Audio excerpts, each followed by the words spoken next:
कड़ी मेहनत से कमाए गए थोड़े से पैसे भी बहुत महत्व रखते हैं। जो लोग ये बात समझते हैं वे सिर्फ ज़रूरत की चीज़ों पर ही खर्च करते हैं। सोच समझकर खर्च करने पर कई परेशानियों से बचा जा सकता है। एक पिता अपने बेटे को जीवन में धन और वक्त का महत्व समझाते हुए कहते हैं कि बेटा, मेहनत से कमाए गए थोड़े से पैसे भी बहुत कीमती होते हैं। सोच समझकर खर्च करने से फ्यूचर में आने वाली परेशानियों से बचा जा सकता है। इस संबंध में एक लोक कथा प्रचलित है। कथा के अनुसार पुराने समय में एक लोहार था। उसका बेटा हमेशा जरूरत से ज्यादा खर्च किया करता था।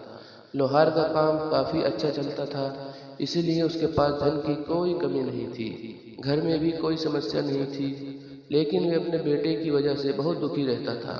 लड़का हमेशा जरूरत से ज्यादा खर्च किया करता था।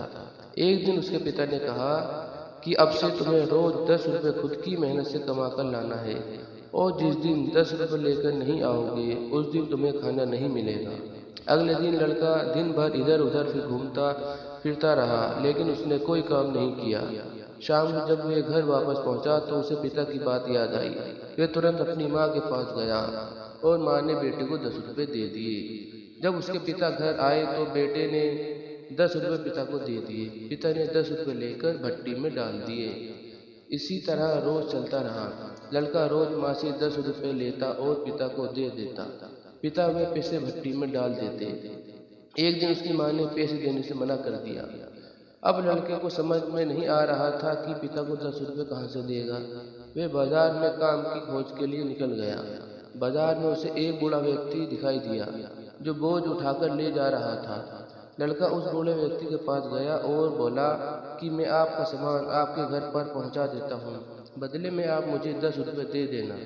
बूढ़ा व्यक्ति इस बात के लिए मान गया। लड़के ने सामान उठाया तो वह सामान बहुत भारी था। किसी तरह उसने सारा सामान बूढ़े व्यक्ति के घर पहुंचा दिया और 10 रुपए लेकर घर वापस लौट आया। जब उसके पिता आए तो लड़के ने खुशी खुशी वे 10 रुपए पिता के हाथ में रख दिए। रोज की तरह पिता वे पैसे भट्टी में डालने ही वाले थे, तभी लड़के ने उनका हाथ पकड़ लिया और लड़के ने पिता से कहा कि ये पैसे मेरी मेहनत की कमाई है, इन्हें इस तरह भट्टी में मत फेंकिए। पिता ने अपने बेटे से कहा कि अब तुम्हें समझ में आया कि मेहनत की कमाई की कीमत क्या होती है। तुम रोज मेरी मेहनत की कमाई ऐसे ही फिजूल खर्च करते हो। मुझे भी इसी तरह बहुत बुरा लगता है। अगर हम पैसे सोच समझकर खर्च करेंगे तो फ्यूचर में आने वाली कई परेशानियों से बच सकते हैं। बेटे को पिता की बात समझ में आ गई और उसने फिजूल खर्च न करने का संकल्प लिया। उसके बाद वे भी अपने पिता के साथ काम करने लगा। दोस्तों, आप भी मेहनत से कार्य करें और फिजूल खर्च करने से बचें। इस कहानी से आपको क्या सीख मिली, कमेंट करके ज़रूर बताएं। खुश रहें, स्वस्थ रहें।